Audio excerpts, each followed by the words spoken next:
Paz, Senhor, querido irmão, irmã, amigo. Eu sou o evangelista Rubenson Mundel. Estou hoje aqui para ministrar a terceira videoaula da Escola Bíblica Dominical na lição dos adultos do terceiro trimestre de 2021. Lição essa que data do dia 18 de julho de 2021. E chegamos então à terceira lição, lembrando que estamos estudando esse trimestre o plano de Deus para Israel em meio à infidelidade da nação. A lição 3 traz por título Acabe e o profeta Elias. O nosso texto áureo está em Deuteronômio capítulo 7, versículo 9, que diz: Saberás, pois, que o Senhor, o teu Deus, é Deus, o Deus fiel, que guarda o conserto e a misericórdia até 1000 gerações aos que o amam e guardam os seus mandamentos. Então a gente já começa a notar por essa lição que Deus é misericordioso para com as nossas vidas. A nossa verdade prática: Deus é Pai de amor, bondade e misericórdia abundante. Contudo, todo pecado e desobediência ao Senhor trazem consequências inevitáveis à vida humana. Embora Deus seja amor e Ele seja extremamente misericordioso, a nossa iniquidade ela não passa impune, né? Então a gente tem que ter cuidado e a gente não pode usar do atributo da graça que nos gera liberdade para a gente levar uma vida de libertinagem, né? Que é muito diferente de liberdade, ok? A nossa leitura bíblica em classe dessa lição está no primeiro livro dos Reis de Israel, capítulo 16, versículo 29 e 30, capítulo 17, do verso 1 ao verso 7, e capítulo 18, do verso 17 ao verso 21. E o objetivo geral dessa lição é asseverar que todo pecado gera consequências. Então note e observe que todo pecado ele gera para nós uma consequência. Para concluirmos a nossa introdução, Acabe foi um dos mais perversos reis de Israel. Durante o seu reinado, ele permitiu que os seus terríveis pecados o desviassem completamente dos mandamentos sagrados e do temor do Senhor, né?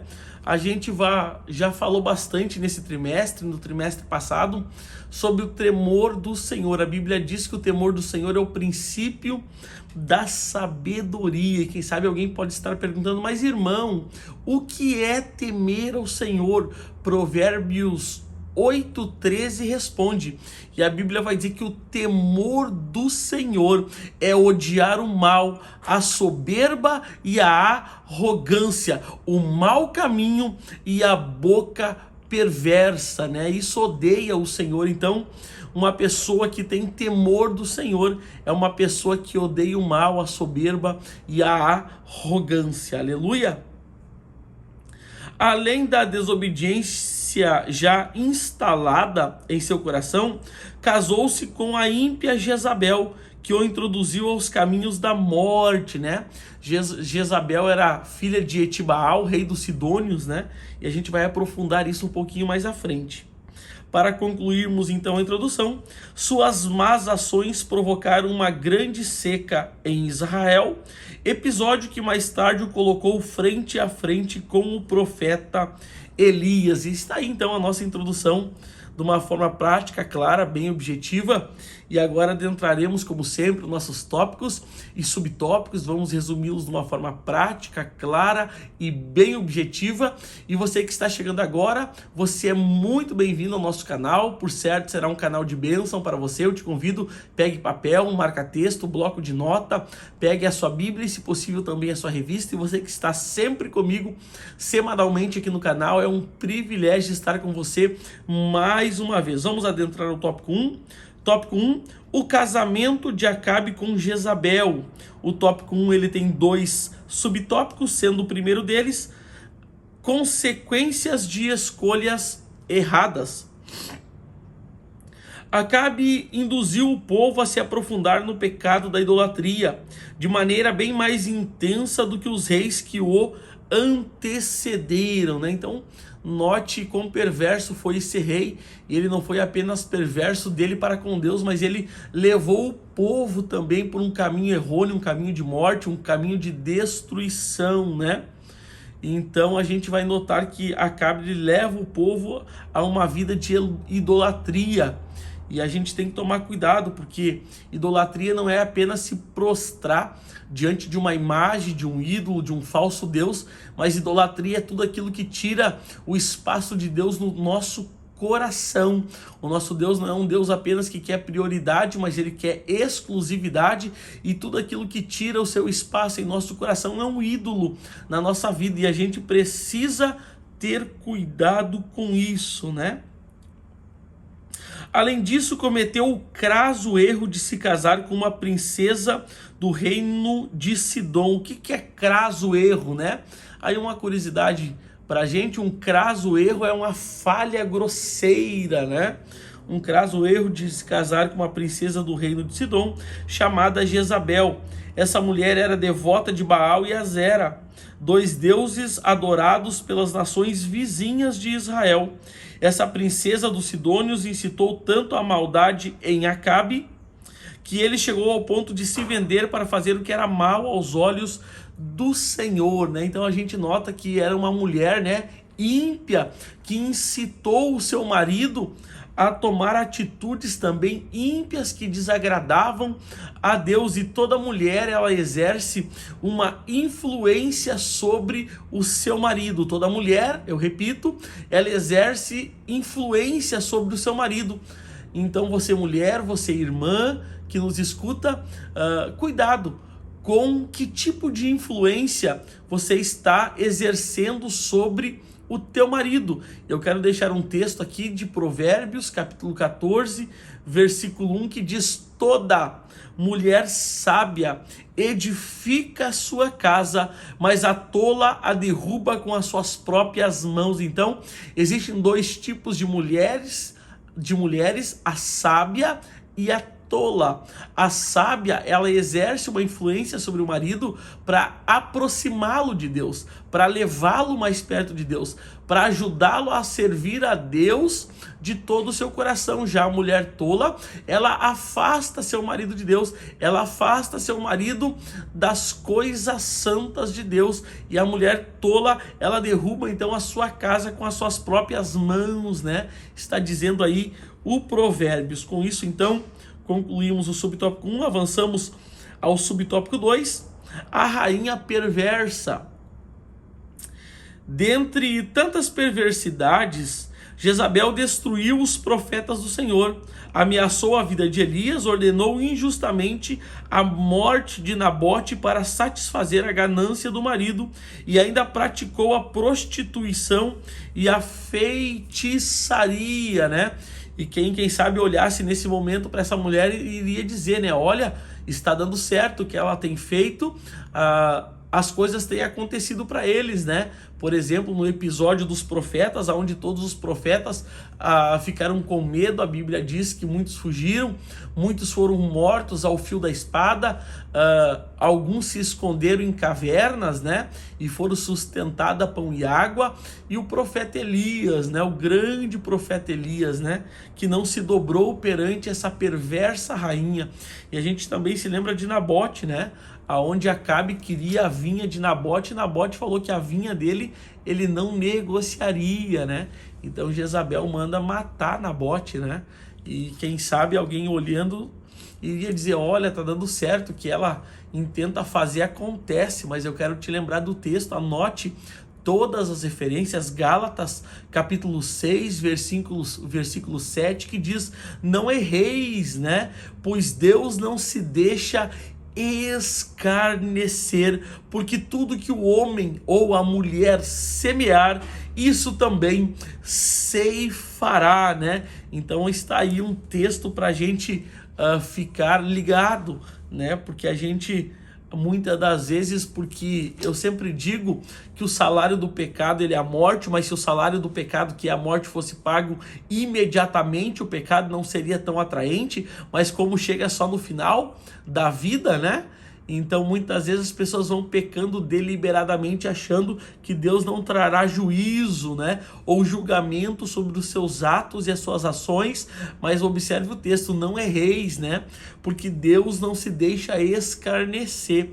Tudo que o homem semear, isso ele ceifará. Eu sempre digo que o nosso Deus é tão bom e tão misericordioso que ele deixa a gente semear o que a gente quiser, mas ele é tão justo que aquilo que a gente semear, ele faz com que a gente colha. Então aquele que sabe que semeia não teme a sua colheita. Glória seja dada ao nome de Jesus.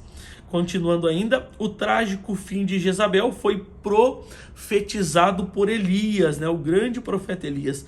Deus é misericordioso, mas julga com rigor aquele que insiste em permanecer na prática do mal. Então observe que Deus é misericordioso, mas uma vez que não há arrependimento naquela vida, naquela pessoa, naquela comunidade, naquela nação, então Deus ele opera então o seu juízo sobre aquele determinado lugar e não há quem possa escapar da mão do nosso Deus. Aleluia! Você pode glorificar a Deus, e eu te peço, se tudo isso já foi bênção na tua vida, se esse ensinamento, rico ensinamento, tem sido bênção na tua vida, nos ajude. E como é que você nos ajuda? De uma forma muito simples. Você nos ajuda curtindo o nosso vídeo, se inscrevendo no nosso canal e ativando o sininho das notificações. Glória a Deus. Tópico 2, Elias prevê a grande seca, né? Elias prevê a grande seca. O tópico 2, ele tem 3 subtópicos. O primeiro deles, a intervenção divina. A intervenção divina. Em razão de sua idolatria e atrocidades, Acabe é considerado o pior rei de todo Israel. Por causa de seus atos perversos e pecaminosos, o profeta Elias, em obediência a Deus, confrontou esse rei e lhe deu uma sentença de que não mais haveria chuva, a não ser pela palavra do profeta dada por Deus. Com a seca veio a fome, porém nem mesmo diante de tal situação Acabe se arrependeu dos seus pecados diante de Deus, né? E a gente tem 2 lições aqui de todo esse texto, mas deixa eu trazer a passagem para a gente se lembrar. Jezabel, né, a rainha Jezabel, a mulher de Acabe, ela vai proibir então os profetas de profetizarem, né, em nome do Senhor. E nesse contexto de crise religiosa, crise política, a Bíblia vai dizer que Elias, o tisbita, né, dos moradores de Gileade, ele vai aparecer às portas da cidade e ele vai aparecer direto com uma palavra profética, né? E a palavra é, né, que não haveria chuva, nem o orvalho refrescaria a relva enquanto ele não falasse. Então esse é o contexto histórico, né?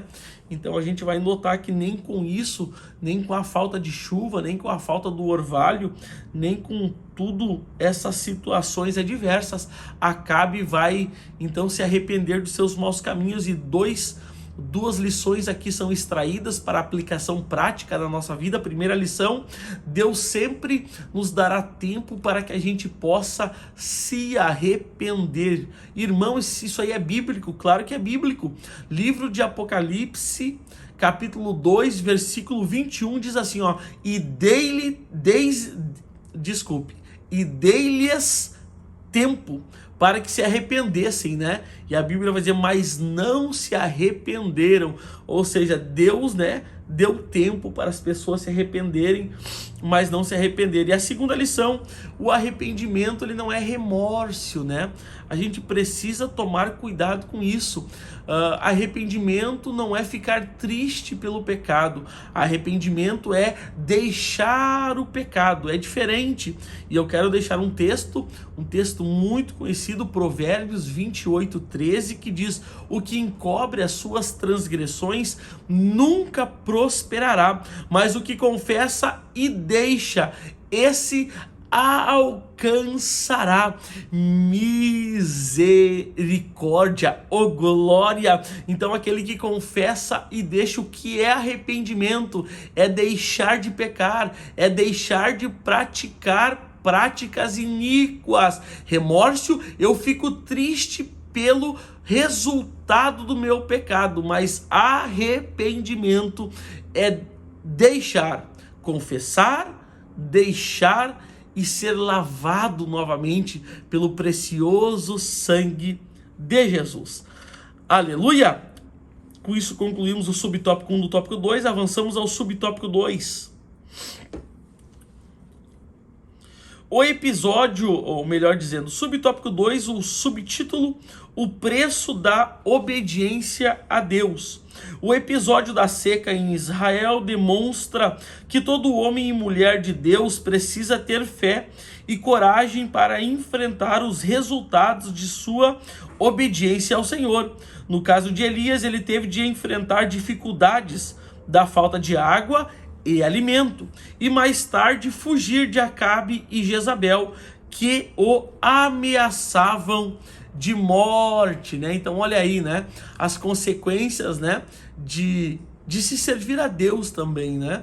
As consequências, né? E para servir a Deus, irmão e irmã, sempre haverá um preço, mas o que eu posso te garantir é que no final também haverá uma recompensa para a minha e para a tua vida. Irmão, o preço é alto, mas a recompensa é bem maior. Aleluia! Você pode glorificar a Deus?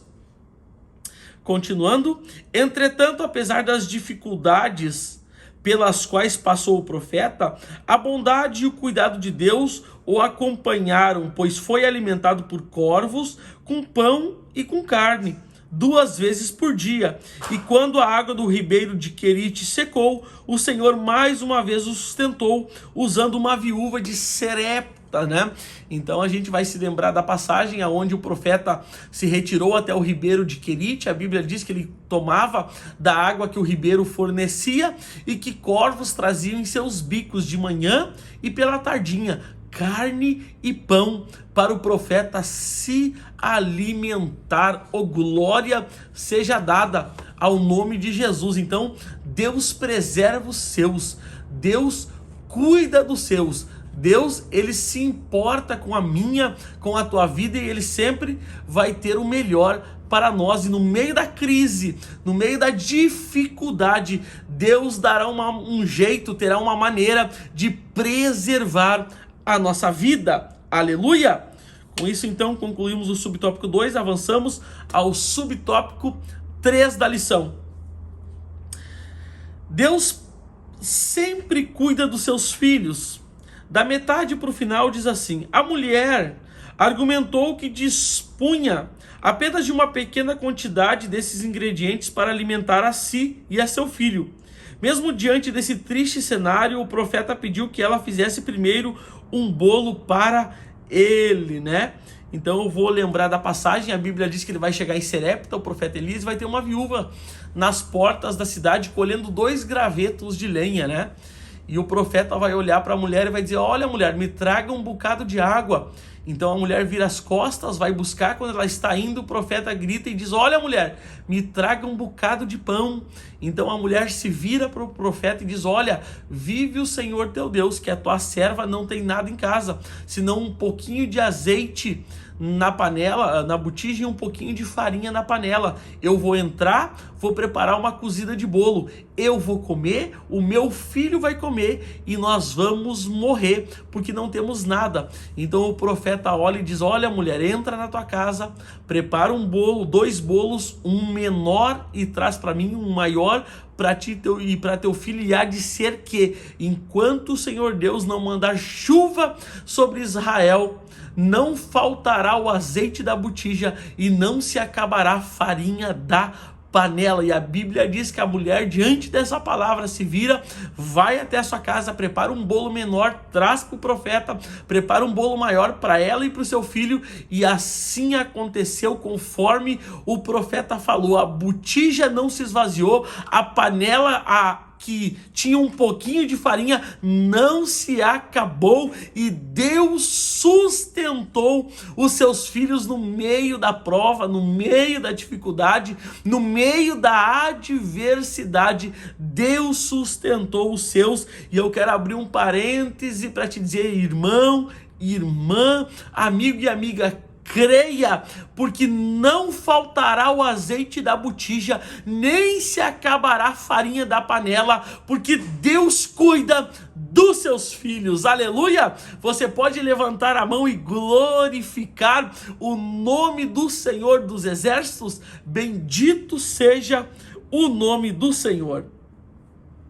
Com isso, então, concluímos o tópico 2. E vamos assim avançando ao tópico 3, o último tópico dessa lição.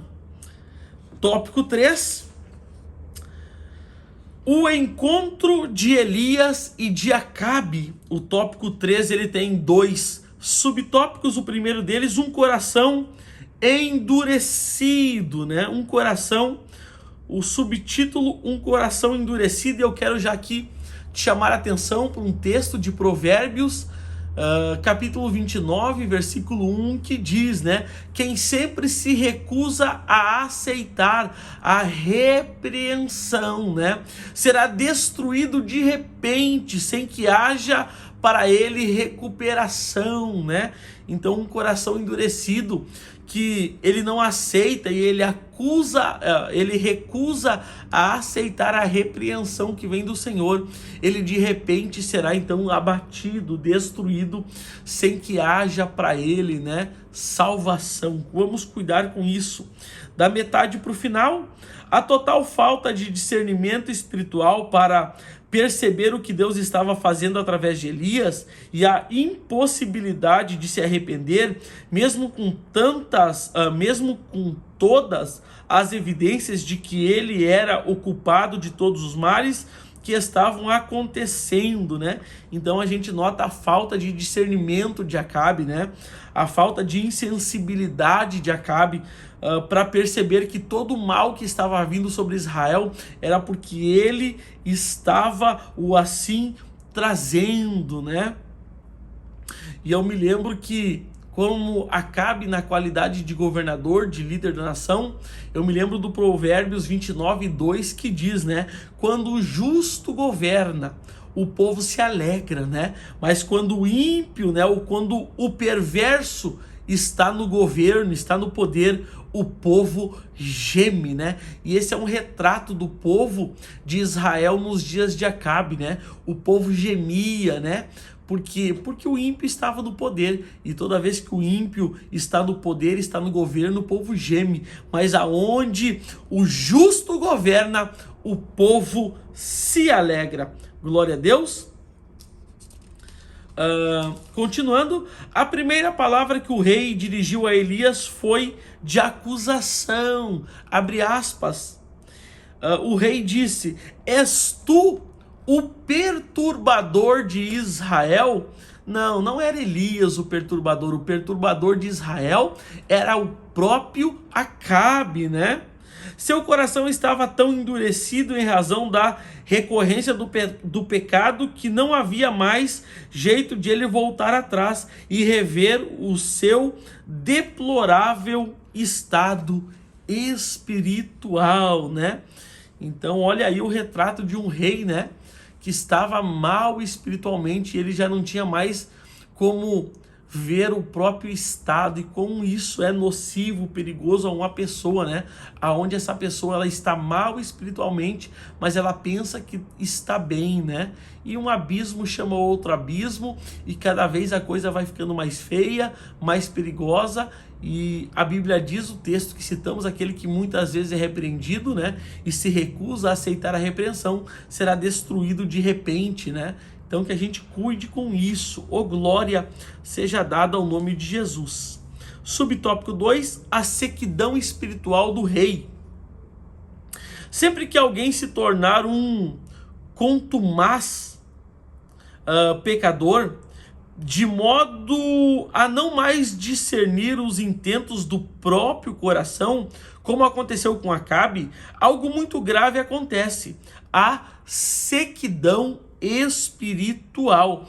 O pior é que não somente o apóstata sofre as consequências disso, mas todas as pessoas que dependem dele, né?